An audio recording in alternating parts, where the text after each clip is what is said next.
Yes, ancient humans lived without wallets, bank accounts, salaries, or shopping carts for more than 99% of human history. Yet, according to many anthropologists, they may have experienced a kind of wealth that is surprisingly rare today.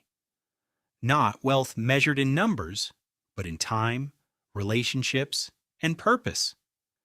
Imagine opening your eyes just as the first rays of sunlight reach the entrance of your shelter.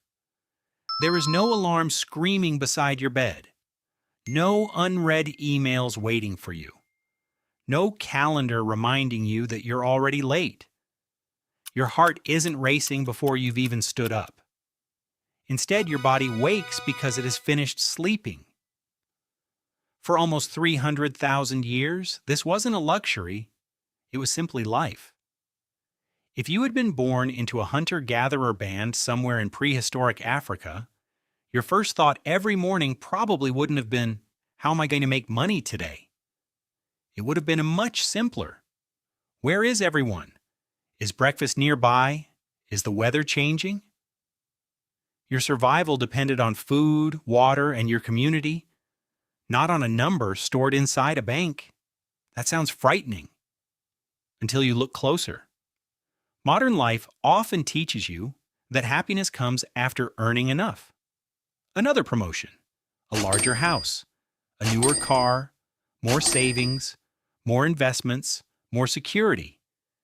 Yet despite living in the wealthiest societies in history, anxiety, loneliness, and burnout continue to rise across much of the world. Could something be missing? Anthropologists have been asking that question for decades. In the 1960s, researcher Richard Lee traveled to southern Africa to live among the Juhwansi, one of the last hunter-gatherer societies still practicing a lifestyle remarkably similar to that of ancient humans.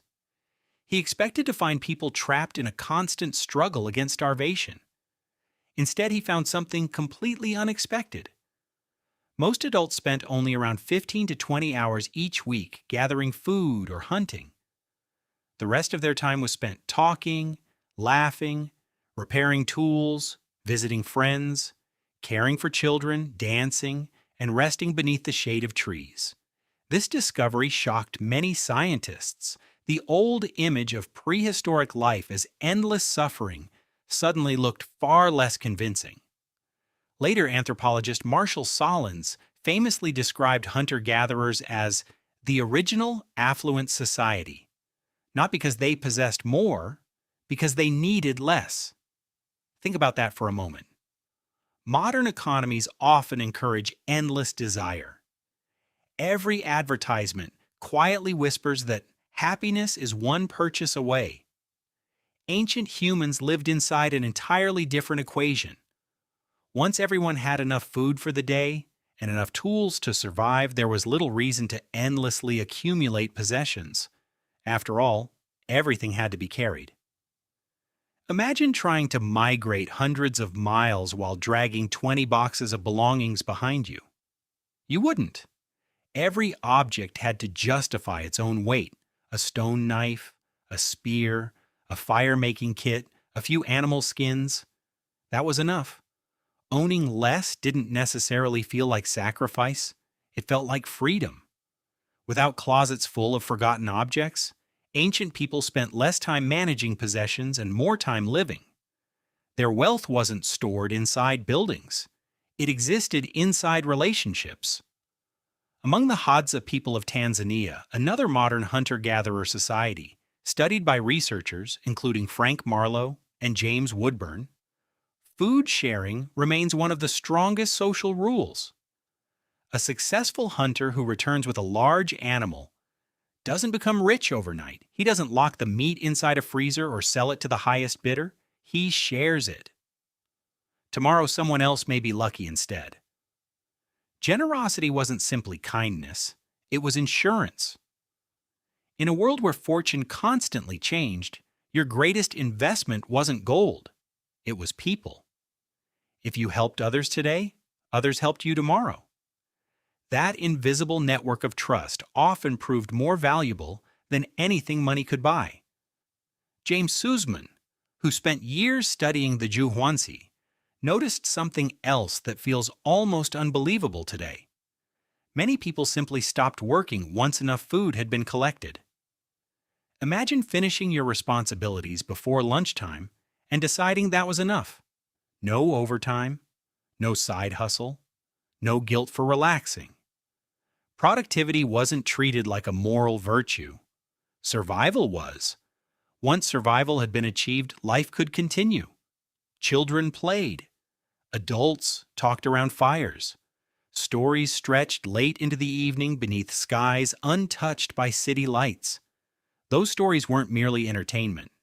They passed knowledge across generations. How to recognize animal tracks. Which berries were poisonous. Which rivers flooded after heavy rain. Where lions preferred to hunt. Knowledge became the true currency. And unlike money, it became more valuable when shared. Of course, prehistoric life was far from perfect. Injuries could be fatal. Disease existed. Predators waited beyond the darkness.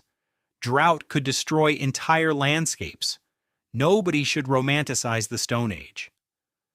But danger isn't the same thing as misery. One of the greatest misconceptions about ancient humans is that constant hardship automatically meant constant unhappiness. The archaeological record tells a more complicated story. Burials dating back tens of thousands of years reveal flowers placed beside the dead. Decorative beads made from shells appear thousands of miles away from the nearest coastline, suggesting trade and social connections.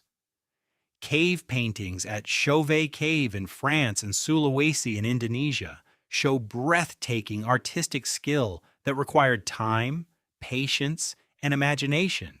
People struggling every waking moment rarely create masterpieces. Art requires breathing room.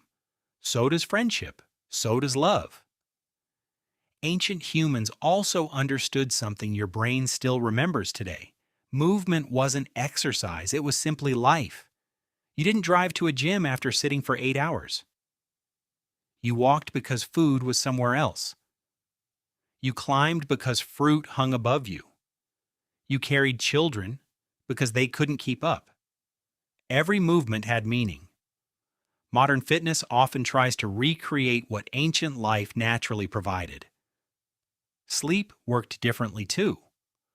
Without glowing screens, artificial lighting, or endless notifications, your ancestors' internal clocks followed sunrise and sunset. Research on modern hunter-gatherer groups by scientists such as Jerome Siegel suggests that while they didn't necessarily sleep dramatically longer than modern people, their sleep aligned much more closely with natural light cycles. Your brain evolved beneath stars, not LED lights. Perhaps that's one reason so many people today struggle to fall asleep despite living in unprecedented comfort. Then there's status. Money today often determines social hierarchy. Ancient hunter-gatherer societies frequently resisted anyone becoming too powerful. Among the Zhuangzi, successful hunters were often teased rather than endlessly praised. At first this sounds cruel, but there was wisdom behind it. If one person believed they were superior, cooperation could collapse. Humility protected the group. Ego endangered it. Imagine living in a world where your value wasn't measured by your income, your job title, your social media followers, or the logo on your clothes. Instead, people remembered whether you shared your food, whether you kept your promises, whether children felt safe around you, whether your stories made others laugh around the fire.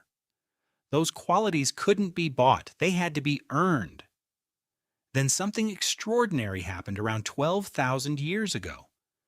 Agriculture slowly began changing everything. Fields replaced forests, permanent villages became cities, food surpluses created ownership, ownership created inequality, inequality created taxes, governments, armies, and eventually money itself.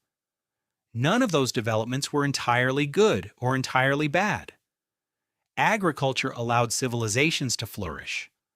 It produced science, writing, medicine, engineering, and eventually the modern world. But every revolution comes with a price.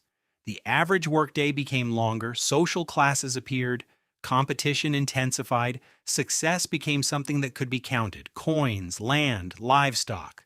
Later, salaries. Today, your phone can display your bank balance every second of the day.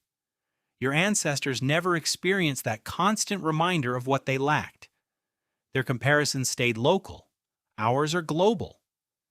Every scroll through social media introduces someone richer, stronger, younger, or more successful. Your Stone Age brain wasn't designed for infinite comparison.